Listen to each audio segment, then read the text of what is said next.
Hello दोस्तों। भूतों को कई लोग कहीं ना कहीं किसी भी रूप में महसूस करते हैं और लोग कई बार भूतों की ऐसी गतिविधियों से रूबरू हो जाते हैं जिसके कारण उन्हें अपनी जान तक गंवानी पड़ती है।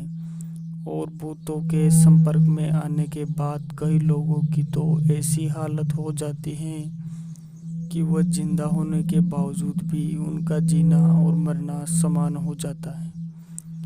इसी प्रकार पीयूष के साथ भी ऐसा ही कुछ हुआ था। पीयूष अपने पिता का इकलौता बच्चा था। इस तरह उसके माता पिता उसे अत्यधिक स्नेह करते थे। उसके माता पिता अमीर घराने से थे, तो पीयूष जो मांगता वह उसे लाकर समय से पहले ही दे देते। धीरे धीरे पीयूष बड़ा हो गया। सीनियर होते ही पिता ने उसका शहर के अच्छे से कॉलेज में एडमिशन करवा दिया। वह कॉलेज आने लगा और थोड़े दिनों बाद एक लड़की से उसकी फ्रेंडशिप हो जाती है। वो उसकी क्लासमेट थी और फिर एक जगह खाते पीते दोनों एक दूसरे के साथ टाइम स्पेंड करते। इस तरह चलता रहा और 2 साल बीत गए और लंबे समय की फ्रेंडशिप के कारण वह एक दूसरे को अच्छी तरह समझने लगे थे। उनका बीए फाइनल चल रहा था। फिर दिन अच्छा मौका देखकर पीयूष रिया को प्रपोज कर देता है। एक्चुअली रिया भी उसके साथ रिलेशनशिप में आना चाहती थी। इस तरह वह पहली बार में ही पीयूष का प्रपोजल एक्सेप्ट कर लेती हैं।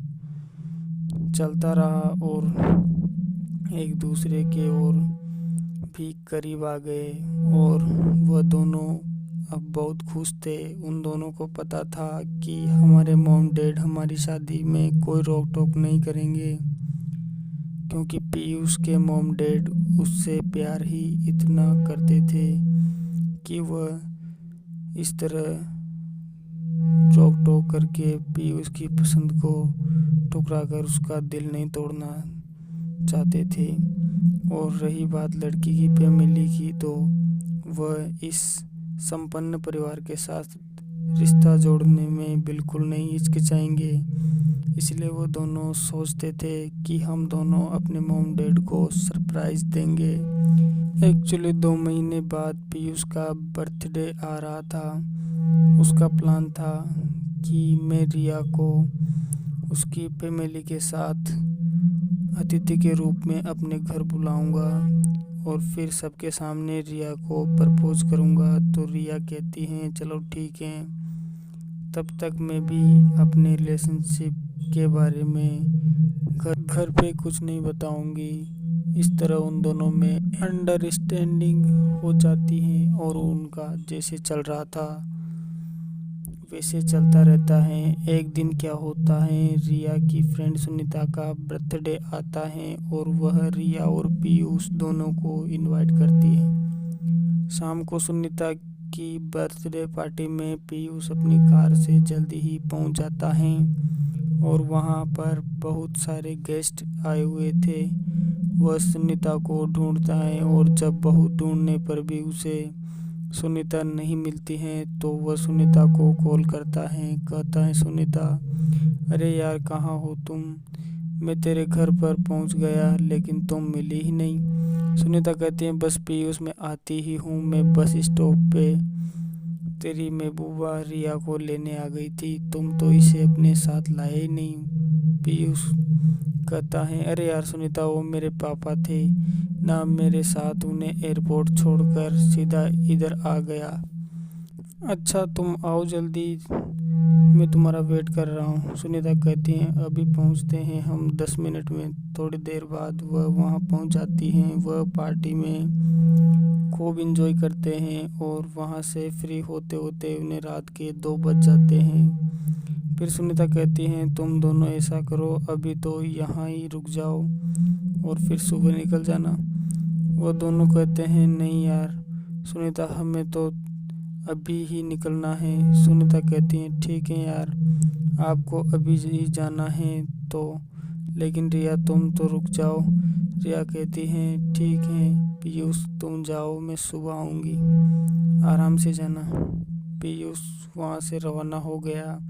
उसे हाईवे से घर पहुँचना था, लेकिन अब उन दिनों हाईवे पे पुलियाँ बनाने का काम चल रहा था, जिसके कारण वहाँ एक तरफा ट्रैफिक चलता था और रात में हेवी वाहन ज़्यादा चलते थे, इसलिए वहाँ बहुत लंबा जाम लग जाता था। उसने सोचा कि अगर हाईवे से जाऊँगा तो जाम में फंस जाऊँगा और वहाँ ही सुबह हो जाएगी। मैं शॉर्टकट रास्ता अपनाता हूँ जो 2-3 गाँव से वह एक जंगल से होकर गुजरता है। उसने वह रास्ता ही चुन लिया और रवाना हो गया। वह 2 गांव पार कर चुका था।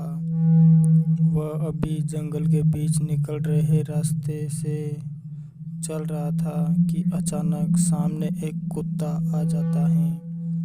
वह अचानक ब्रेक मारता है और बहुत मुश्किल से कार को कंट्रोल कर पाता है। फिर वह लंबी सांस लेता है, शुक्र है ऊपर वाले का, कुत्ता तो बच गया। कुत्ता बिना डरे चुपचाप वही बैठा रहता है। गाड़ी की हेडलाइट्स में कुत्ते की आंखें चमक रही थी, जैसे वह उस गाड़ी की तरफ घूर रहा हो। फिर पीयूष हॉर्न मारता है। पीयूष हॉर्न मारने के बाद भी वह कुत्ता वहाँ से बिल्कुल भी हिलचल नहीं रहा था। उसे कोई फर्क नहीं पड़ता। पीयूष गाड़ी को बार बार एक्सीलेटर देता, लेकिन कार के साउंड और हॉर्न से उसे कुछ फर्क नहीं पड़ता है। वह कुत्ता वहाँ ज्यों के त्यों ही बैठा हुआ था। फिर पीयूष सोचता है इस कुत्ते को कार के बाहर निकलकर पत्थर मारता हूँ, फिर तो भागेगा यह। जैसे ही पीयूष कार से उतरने के लिए खिड़की खोलता है और नीचे उतरता है, तो वह कुत्ता खड़ा होकर अपना मुंह आसमान की तरफ करके रोने लगता है और जंगल की तरफ भागता है। और पीयूष को भी पता नहीं ऐसा क्यों हो जाता है, वह भी बिना कुछ सोचे समझे उस कुत्ते के पीछे भागने लगता है। पीयूष कहता है मुझे वहाँ तक तो याद है, फिर आगे मैं कहाँ गया, मेरे साथ क्या हुआ, मुझे कुछ नहीं पता। मुझे जब होश आया तो सुबह के 9 बज चुके थे। मैं जंगल के बीच में झाड़ियों के पास अकेला पड़ा हुआ था। उसके साथ रात पता नहीं क्या हुआ, लेकिन सुबह वह बिल्कुल ठीक था। उसे कोई भी प्रॉब्लम नहीं थी। वह अच्छे से खड़ा हुआ, चलकर अपनी गाड़ी तक पहुंचा, गाड़ी में बैठा और घर पहुंचा। तब तक वो बिल्कुल ठीक था। उसको महसूस नहीं हो रहा था कि उसके साथ हुआ क्या था, लेकिन उसने जो गलती की आज तक भी उसकी सज़ा उसे मिल रही है। वह घर पहुंचा और उसके साथ रात में जो घटना घटी थी वह अपने मॉम डैड को बता दी और अपने दोस्तों को, गर्लफ्रेंड को, सबको ही उसने सारी बात बताई कि मेरे साथ उस जगह पर ऐसी घटना घटी है।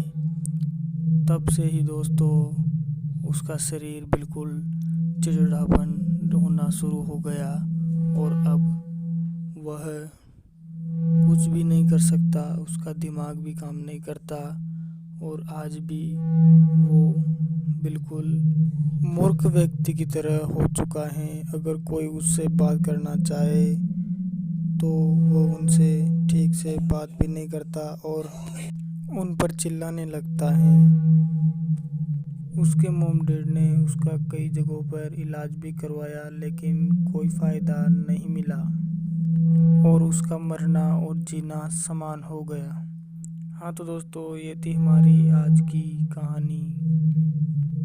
मिलते हैं फिर एक और नई कहानी के साथ, तब तक के लिए बाय।